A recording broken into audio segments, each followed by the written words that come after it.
ಅಭಿಷೇಕ್ ಅವರಿಗೆ ಇಲ್ಲಿವರೆಗೂ ಆತರ ಪ್ರೀತಿ ಬಂದಿಲ್ವಾ?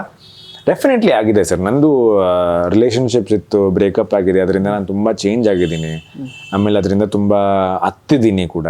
ಸೊ ಎಲ್ರಿಗೂ ಪ್ರೀತಿ ಆಗುತ್ತೆ ಅಲ್ವಾ? ಆ ಥರ ಎಲ್ಲ ಆಗಿ ಬಂದಮೇಲೆ ಏನಾಗುತ್ತೆ ಅಂದರೆ ಸುಮ್ಮನೆ ಫೇಕಾಗಿ ಪ್ರೀತಿ ಮಾಡಬಾರ್ದು. ಒಬ್ಬರನ್ನ ಇಷ್ಟಪಡ್ತೀಯಾ, ತುಂಬ ಕಷ್ಟಪಟ್ಟು ಇಷ್ಟಪಡು, ಅವ್ರಿಗೋಸ್ಕರ ಏನು ಬೇಕಾದ್ರೆ ಮಾಡೋರು, ಹಿಂದೆನೇ ಹೋಗು, ನೀನು ನಂಗೆ ಬೇಕೇ ಬೇಕು ಅಂತ ಅನ್ಸ್ಕೋಬೇಕು. ಆಮೇಲೆ ಏನಾಗುತ್ತೆ ಅಂದರೆ ನಾನು ಯಾವ ಥರ ಯೋಚನೆ ಮಾಡ್ತೀನಿ ಅಂದರೆ, ಇವಾಗ ಎಷ್ಟೊಂದು ಸಲ ಇವಾಗ ಪ್ರೀತಿ ಹೆಂಗಾಗಿದೆ ಅಂದರೆ, ಪ್ರೀತಿಸ್ತೀನಿ ಅಂತ ಹೇಳೋಕ್ಕಿಂತ ನೀನು ನನಗೆ ಬೇಕಷ್ಟೆ. ಒಂದು ಹುಡುಗಿ ನನ್ನ ಒಳಗೆ ಇರಬೇಕು, ಅದು ಪ್ರೀತಿ ಅಂತ ಅನ್ಸೋದಿಲ್ಲ ನನಗೆ. ನೀನು ಪ್ರೀತಿಸಂಗಿರೋ ಗುರು ಪ್ರೀತಿಸು, ಅವರು ನೀನು ವಾಪಸ್ ಪ್ರೀತಿಸ್ತಾರೆ ಅಂದರೆ ಅವ್ರಾಗವ್ರೆ ನಿನ್ನ ಹತ್ರ ಬರ್ತಾರೆ. ನೀನು ಫೋರ್ಸ್ ಮಾಡ್ಬಿಟ್ಟು ಬಾ ನಿನ್ನ ಜೊತೆನೇ ಇರಬೇಕು ಅಂದ್ರೆ ಅದು ಪ್ರೀತಿನೇ ಅಲ್ಲ ಅಷ್ಟೇ.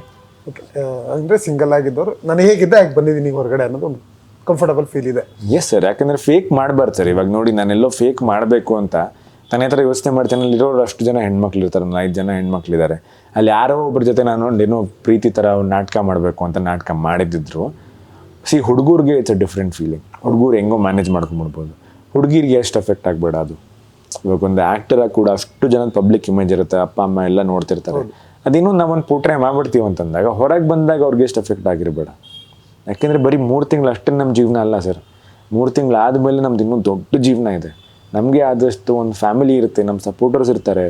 ನಾವು ಸಿಂಗಲ್ ಆಗಿರೋರ್ಗೆ ಇನ್ನೂ ಏನಂತಂದರೆ, ಇವಾಗ ನೋಡಿ, ನಾನು ಮದುವೆ ಆಗಬೇಕು, ನಾನು ಇರೋ ಒಂದು ಹುಡುಗಿ ಜೊತೆ ಏನೋ ಒಂದು ಮಾಡಿದರೆ ಅವರು ಮದುವೆ ಆಗಬೇಕು.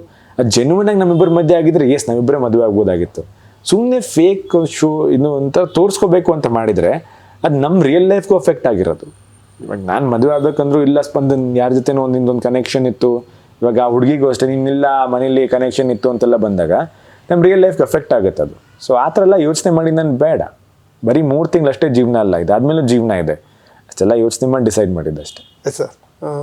ಸ್ಟ್ರಗಲ್ಲು ಕಷ್ಟಪಟ್ಟು ಒಂದೊಳ್ಳೆ ಆರ್ಟಿಸ್ಟ್ ಆಗಿ, ಆರ್ಟಿಸ್ಟಿಂದ ಮತ್ತೆ ಧಾರಾವಾಹಿ ನಾಯಕನಾಗಿ, ಅಲ್ಲಿಂದ ಮತ್ತೆ ಸಿನಿಮಾಗಳಲ್ಲಿ ಖಳನಾಯಕನಾಗಿ ಒಂದಷ್ಟು ನೆಗೆಟಿವ್ ಪಾಸಿಟಿವ್ ಮಾಡ್ತಾ ಇದ್ದವರು ಪ್ಲಸ್ ಅನ್ನೋದು ಬೇಕಾಗುತ್ತೆ. ತಮ್ಮ ರೆಸ್ಯೂಮಲ್ಲಿ ಡಾಟಾ ಅನ್ನೋದು ಕ್ರಿಯೇಟ್ ಆಗಿದಾಗ ಪ್ಲಸ್ ಅನ್ನೋದು ಬೇಕಾಗುತ್ತೆ. ಬಿಗ್ ಬಾಸ್ ಆ ರೀತಿ ಯೋಚನೆ ಮಾಡಿದಾಗ ಎಷ್ಟು ಪ್ಲಸ್ ಆಗಿದೆ ಸರ್? ಡೆಫಿನೆಟ್ಲಿ ಪ್ಲಸ್ ಸರ್ ಇದು. ಏನಕ್ಕಂದರೆ ಇವಾಗ ನೋಡಿ, ನಾನು ತುಂಬ ನೆಗೆಟಿವ್ ರೋಲ್ಸ್ ಮಾಡ್ಕೊಂಡ್ಬಂದಿದ್ದೀನಿ. ಸಿನಿಮಾದಲ್ಲಿ ಮಾಡಿದಾಗ ಏನಾಗುತ್ತೆ ಅಂದರೆ, ಜನ ನಮ್ಮ ನೆಗೆಟಿವ್ ರೋಲಲ್ಲಿ ನೋಡಿದಾಗ ಇವ್ನು ನೆಗೆಟಿವ್ ಅಂತಲೇ ಪೋಟ್ರೆ ಆಗಿಬಿಟ್ಟಿರ್ತಾರೆ, ಯಾರಿಗೂ ನಮ್ಮ ರಿಯಲ್ ವ್ಯಕ್ತಿತ್ವ ಏನು ಅಂತ ಗೊತ್ತಾಗಲ್ಲ. ಸೊ ಇಲ್ಲಿ ಬಂದಾಗ ನನಗೇನು ಅನ್ನಿಸ್ತು ಅಂದರೆ, ನಾನು ಹೇಗಿದ್ದೀನಿ ಆ್ಯಸ್ ಅ ಪರ್ಸನ್ ಜನಕ್ಕೆ ಗೊತ್ತಾಗುತ್ತೆ. ಇವಾಗ ನಾನು ಎಷ್ಟು ಅಭಿಷೇಕ್ ಕಾಮ್ ಆ್ಯಂಡ್ ಸಾಫ್ಟ್ ಆಗಿದ್ದ ಅಂತೆಲ್ಲ ಹೇಳಿದಾಗ, ನಾನು ಎಲ್ಲೋ ಒಂದು ಕಡೆ ಸಿನಿಮಾದಲ್ಲಿ ಬಂದು ಆ್ಯಕ್ಷನ್ ಸೀನ್ಸ್ ಎಲ್ಲ ಮಾಡಿದಾಗ ಜನಕ್ಕೆ ಏನು ಪರ್ಸ್ಪೆಕ್ಟಿವ್ ಬರುತ್ತೆ ಹೇಳಿ, ಮನೇಲಿ ಅಷ್ಟು ಕಾಮ್ ಆಗಿದ್ದಾಗ ಇಲ್ಲೆಷ್ಟು ಈ ಥರ ಮಾಡಿದೆ ಅಂದರೆ, ಈಸ್ ಅ ಗುಡ್ ಆ್ಯಕ್ಟರ್, ತುಂಬ ಚೆನ್ನಾಗಿ ಪರ್ಫಾರ್ಮ್ ಮಾಡ್ದೆ ಅಂತ ಬರುತ್ತೆ. ನಾನು ಮನೇಲೇ ಹೊಡೆದಾಡ್ಕೊಂಡು ಇದ್ದಿದ್ದರೆ ಎಲ್ಲೋ ಒಂದು ಕಡೆ ನೆಗೆಟಿವ್ ಆಗಿ ಪೋಟ್ರೆ ಆಗಿದ್ದಿದ್ರೆ, ಹೊರಗೆ ಬಂದ್ಬಿಟ್ಟು ನನಗೆ ಒಂದು ಪಾಸಿಟಿವ್ ರೋಲ್ ಸಿಗ್ತಾನೆ ಇರಲಿಲ್ಲ, ಜನ ಆಕ್ಸೆಪ್ಟ್ ಮಾಡ್ಕೊಳಕ್ಕೂ ಸಾಧ್ಯ ಇರಲಿಲ್ಲ. ಓಕೆ. ಸೊ ನಾನು ಆ ಥರ ಎಲ್ಲ ಯೋಚನೆ ಮಾಡಿ, ಇಟ್ ಡಸಂಟ್ ಮ್ಯಾಟರ್. ನನಗೇನಿತ್ತಂದರೆ, ನನ್ನ ಪ್ರೀತಿಸೋ ಆಡಿಯನ್ಸ್ಗೆ ನಾನು ಹೇಗಿದ್ದೀನಿ ಹಾಗೆ ಪ್ರೀತಿಸಿ. ನನಗೆ 20,000 ಜನ ಪ್ರೀತಿಸಿ ಅಂತೇನೂ ಕೇಳ್ಕೊಳ್ಳೋಣ. ನಾನು 10 ಜನ ಪ್ರೀತಿಸಿದ್ರ, ನನ್ನ ಗುಣ ಇಷ್ಟ ಆಗಿ ಪ್ರೀತಿಸಿದ್ರ ಅಷ್ಟೇ ಸಾಕು ಸರ್. ಜೀವನದಲ್ಲಿ ಅಷ್ಟೇ ಬೇಕಾಗಿರೋದು. ನೋಡಿ, ನಿಮ್ಮ ಜೊತೆ ಒಂದು 20-30 ಜನ ಫ್ರೆಂಡ್ಸ್ ಇರ್ತಾರೆ, ಅದ್ರಲ್ಲಿ ನಿಮ್ಮನ್ನ ಕೇರ್ ಮಾಡ್ತಿರೋರು ಒಬ್ಬರು ಇರ್ತಾರೆ. ನನಗೆ ಒಬ್ಬರು ಅಷ್ಟೇ ಇಂಪಾರ್ಟೆಂಟ್. ಅಷ್ಟು ಜನ ಏನೂ ಬೇಕಾಗಿಲ್ಲ, ಎಲ್ಲಿಗೂ ಯೂಸ್ ಆಗಲ್ಲ ಅದು. ನಮ್ಮ ಪ್ರೀತಿಸ 10 ಜನ ಇದ್ರೂ ಸಾಕು, 10 ಜನ ಇದ್ದರೆ ಸಾಕು. Okay sir. ಧನುಷ್ ಅವರು ಅವ್ರ ಕ್ಯಾಪ್ಟನ್ಸಿಪಲ್ಲಿ ಇರಬೇಕಾದ್ರೆ 1ರಿಂದ 14 ನಂಬರ್ಗಳನ್ನ ಕೊಡ್ತಾ ಹೋಗ್ತಾರೆ. ಇವಾಗ ನೀವು ಕ್ಯಾಪ್ಟನ್ ಅಂತ ಅನ್ಕೋತೀನಿ, ನಾನು ನಂಬರ್ಸ್ ಹೇಳ್ತೀನಿ. ಈಗ 13 ಜನ ಇದ್ದಾರೆ, ನಾನು ನಂಬರ್ಸ್ ಹೇಳ್ತೀನಿ, ಯಾರನ್ನ ಎಲ್ಲಿ ನಿಲ್ಲಿಸ್ತೀರಾ ಅಂತ ಹೇಳಿ. ಅದು ಟಫ್ ಸರ್, ಬೇಡವೇ ಬೇಡ. ಅದು ಬಿಗ್ ಬಾಸ್ ಚಟುವಟಿಕೆ, ಇಲ್ಲಿ ಬೇಡವೇ ಬೇಡ. ಓಕೆ ಸರ್, 5 ಅಂತ ತಗೊಂಡ್ರದು ಯಾರು ಬರ್ಬೋದು? 5 ಕುಡ್ ಬಿ ಅಲ್ಲಿ ಜಡ್ಜ್ ಮಾಡೋದು ಹೇಗಿತ್ತು ಅಂದರೆ, ನನ್ನ ಪ್ರಕಾರ ಟಾಸ್ಕು, ಆಮೇಲೆ ಮನೆ ಕೆಲಸನೂ ತುಂಬ ತುಂಬ ತುಂಬ ಇಂಪಾರ್ಟೆಂಟ್. ಹೊರಗಡೆಯಿಂದ ನಿಮ್ಗೆ ಅನ್ಸುತ್ತೋ ಇಲ್ಲೋ ಗೊತ್ತಿಲ್ಲ, ಅಲ್ಲಿ ಮನೇಲಿ ಇರಬೇಕು ಅಂದರೆ ಯಾರು ಬಂದು ಕ್ಲೀನ್ ಮಾಡಲ್ಲ ಮನೇನ, ಯಾರು ಬಂದು ಬಟ್ಟೆ ಕೊಡಲ್ಲ, ಯಾರು ಬಂದು ಅಡುಗೆ ಮಾಡಲ್ಲ, ಅಲ್ಲಿ ಯಾರು ಬಂದು ಪಾತ್ರೆ ತೊಳ್ಕೊಡಲ್ಲ, ನಾವುಗಳೇ ಮಾಡಬೇಕು. ಅಲ್ಲಿ ಕೂಡ ಪ್ರತಿಯೊಬ್ಬರು ಟಾಸ್ಕ್ ಆಡ್ತಾರೆ. ಟಾಸ್ಕ್ ಆಡಿದಾಗ ಎಲ್ರಿಗೂ ಸುಸ್ತಾಗುತ್ತೆ. ಟಾಸ್ಕ್ ಆಡಿ ಸುಸ್ತಾಗಿ ಗುರು ಮಲ್ಕೊಳ್ಳೋ ಸ್ಟೇಜ್ಗೆ ನೀನು ಎಲ್ರಿಗೂ ಅಡುಗೆ ಮಾಡಬೇಕು. ಬರೀ ನೀನು ಮಾಡ್ಕೊಂಡು ತಿನ್ನೋದಲ್ಲ, ಎಲ್ರಿಗೂ ಅಡುಗೆ ಮಾಡಬೇಕು. ನಾನೊಬ್ಬ ಬಾತ್ರೂಮ್ ಕ್ಲೀನ್ ಮಾಡಿಲ್ಲ ಅಂದರೆ ಅಷ್ಟು ಜನ 15 ಜನ ಯೂಸ್ ಮಾಡ್ತೀವಿ, ಎಷ್ಟು ಗಲೀಜಾಗಿರೋದು ಬಾತ್ರೂಮ್. ಓಕೆ. ಸೊ ಅದು ತುಂಬ ಇಂಪಾರ್ಟೆಂಟ್ ಆಗುತ್ತೆ. ಈ 3 ಒಂದು ಟಾಸ್ಕ್ ವಿಷಯದಲ್ಲಿ ಮಾಡು ತುಂಬ ಚೆನ್ನಾಗಿ ಆಟ ಆಡಿದ್ದಾನೆ. ಯಾವ ಆಪರ್ಚುನಿಟಿ ಸಿಕ್ಕಿದೆ ಆಟ ಆಡಿದ್ದಾನೆ. ಸೆಕೆಂಡು, ಮನೆ ಕೆಲಸದಲ್ಲೂ ಪಾಪ ಅವ್ನು ಒಂದು ಸಲ ಏನಾರು ಹೇಳಿದ್ರೆ ಹಿಂದೆ ಮುಂದೆ ನೋಡಿದೆ. ಅವ್ನು ಯಾವತ್ತೂ ಮನೇಲಿ ಕೆಲಸನೇ ಮಾಡಿಲ್ಲ ಅಂತ ವ್ಯಕ್ತಿ ಪರ್ಕೆ ಇಟ್ಕೊಂಡು ಮನೆಯಲ್ಲೇ ಕ್ಲೀನ್ ಮಾಡೋದಾಗಲಿ, ವಾಶ್ ಮಾಡೋದಾಗಲಿ, ಅಡುಗೆ ಮಾಡೋದ್ರಲ್ಲಿ ಹೆಲ್ಪ್ ಮಾಡೋದಾಗಲಿ, ಒಂದು ಚೂರು ಹೇಳ್ಸ್ಕೊಂಡಂಗೆ ಮಾಡ್ದೆ. ಅದು ಇಂಪಾರ್ಟೆಂಟ್ ಆಗುತ್ತೆ. 3ನೇದು ಅವ್ನು ಸಿಂಗಿಂಗ್ ತುಂಬ ಚೆನ್ನಾಗಿ ಹಾಡ್ತಾನೆ ಸರ್. ಪ್ರತಿ ಸಲ ತುಂಬ ಚೆನ್ನಾಗಿ ಎಂಟರ್ಟೈನ್ಮೆಂಟ್ ಕೊಡ್ತಿದ್ದೆ.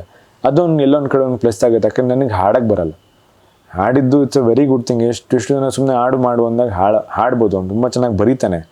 ಸೊ ಇವು ಮೂರು ಕನ್ಸಿಡರ್ ಮಾಡಿ ಐ ಫೀಲ್ 5th ಪೊಸಿಷನಲ್ಲಿ ಅಲ್ಲಿ ಕೀಪ್ ಮಾಡು. 4ಗೆ ಯಾರು ಕೊಡ್ತೀರಾ?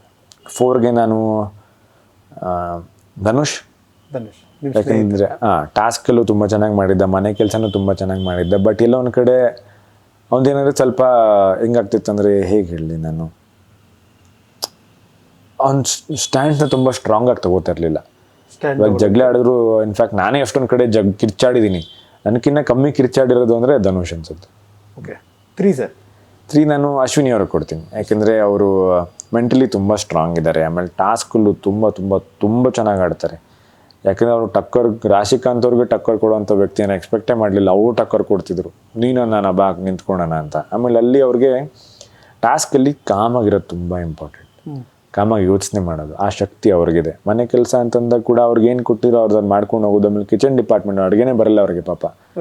ಆದರೂ ಎಲ್ರಿಗೂ ಚಪಾತಿ ಮಾಡಿ, ಸ್ವಲ್ಪ ಹುಡುಗರಿಗೆ ಅಂತ ಎಕ್ಸ್ಟ್ರಾ ಚಪಾತಿನೂ ಮಾಡೋರು. ಅವ್ರು ಅಷ್ಟುಕೊಂಡಿದ್ರು ಕೂಡ ತಿನ್ಬಿಡ್ಬೋದಾಗಿತ್ತು. ಬಟ್ ಇಲ್ಲ, ನೀವು ಹುಡುಗರು ನೀವು ಇನ್ನೂ ಜಾಸ್ತಿ ತಿಂತೀರಾ, ತಗೊಳ್ಳಿ, ನೀವು ಎಕ್ಸ್ಟ್ರಾ ಚಪಾತಿ ತಿನ್ನಿ ಅಂತಲೇ ಮಾಡೋರು. ಆ ವಿಷಯದಲ್ಲಿ ಅದೆಲ್ಲ ನೋಡಿದಾಗ ಅಶ್ವಿನಿ ಅವ್ರ 3ನೇ ಸ್ಥಾನ.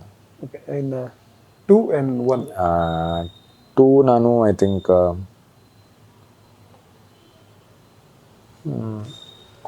ರಘು ಅವ್ರಿಗೆ 2 ಕೊಡ್ತೀನಿ ನಾನು. ಏನಕ್ಕಂದರೆ ಅದೇ ಮನೆಯವ್ರ ಜೊತೆ ಎಲ್ಲ ಮಾತಾಡೋದಾಗಲಿ, ಕಿಚನ್ ಡಿಪಾರ್ಟ್ಮೆಂಟಲ್ಲಿ ಕೆಲಸ ಮಾಡಿ, ಆ ಮನೇಲಿ ಕಿಚನ್ ಡಿಪಾರ್ಟ್ಮೆಂಟ್ ಅನ್ನೋದು ತುಂಬ ತುಂಬ ತುಂಬ ಕಷ್ಟ. ಟಾಸ್ಕ್ ಮುಗಿಸ್ಕೊಂಬರ್ಬೇಕು, ಎಲ್ರಿಗಿನ್ನ ಮುಂಚೆ ಎದ್ಬಿಟ್ಟು ಅಡುಗೆ ಮಾಡೋಕ್ಕೆ ಸ್ಟಾರ್ಟ್ ಮಾಡಬೇಕು. ಅಲ್ಲಿ ಎಲ್ರಿಗೂ ಎದ್ದ ತಕ್ಷಣ ಹೋಗಿ ರೆಡಿ ಆಗಬೇಕು ಅಂತಿರುತ್ತೆ. ಬಟ್ ಇಲ್ಲದಾಗಲ್ಲ, ಅಡುಗೆ ಮಾಡಿ ಹೋಗಿ ರೆಡಿ ಆಗಬೇಕಾಗತ್ತೆ. ಇವರೆಲ್ಲ ಮಾತಾಡೋದಾಗಲಿ, ಮನೆ ಜೊತೆ ಬರೆಯೋದಾಗಲಿ, ರಘು ಅವರು 4 ಅಂತ ಅನ್ಸುತ್ತೆ. ಆಮೇಲೆ ಇದೆಲ್ಲ ನೋಡಿದಾಗ ಫಸ್ಟ್ ಪೊಸಿಷನ್ ಮೇ ಬಿ ನಾನು ಗಿಲ್ಲಿ ಕೊಡ್ತೀನಿ ಅನ್ಸುತ್ತೆ. ಓಕೆ. ಯಾಕಂದರೆ ಅವ್ನ ಟಾಸ್ಕಲ್ಲೂ ಅವ್ನು ಆದಷ್ಟು ಆಡಿದ್ದಾನೆ. ಎಲ್ಲೂ ಒಂದು ಕಡೆ ನಾನು ಸೋತಿದ್ದಾನಷ್ಟೇ, ಅದು ಬಿಟ್ಟು ಆಡಿದ್ದಾನೆ. ಅದು ಬಿಟ್ಟು ಮನೆ ಕೆಲಸನೂ ಅಷ್ಟೇ. ಅವ್ನಿಗೇನು ಹೇಳಿದ್ದೀವಿ, ಅವನ್ನೆಲ್ಲ ಲೇಸಾಗಿದ್ದರೂ ಕೂಡ ನಿಂತ್ಕೊಂಡು ಅಟ್ಲೀಸ್ಟ್ ನನ್ನ ಕ್ಯಾಪ್ಟನ್ಸಿಲಿ ಮಾಡು ಗಿಲ್ಲಿ ಅಂದಿದ ತಕ್ಷಣ ವಿರಾಣ ಮಾಡ್ತೀನಿ ಅಂದಿದ್ದಾನೆ. ಬಟ್ ಹೇಳಿದಾಗ ಮಾಡಿದ್ದಾನೆ, ಟಾಸ್ಕ್ ಮಾಡಿದ್ದಾನೆ. ಆಮೇಲೆ ಮನೆ ಕೆಲಸನೂ ಮಾಡಿದ್ದಾನೆ. ಆಮೇಲೆ ಎಂಟರ್ಟೈನ್ಮೆಂಟ್ ಅನ್ನೋ ವಿಷಯದಲ್ಲಿ ಎಂಟರ್ಟೈನ್ಮೆಂಟ್ ತುಂಬ ಇಂಪಾರ್ಟೆಂಟ್ ಆಗುತ್ತೆ ಇಲ್ಲಿ.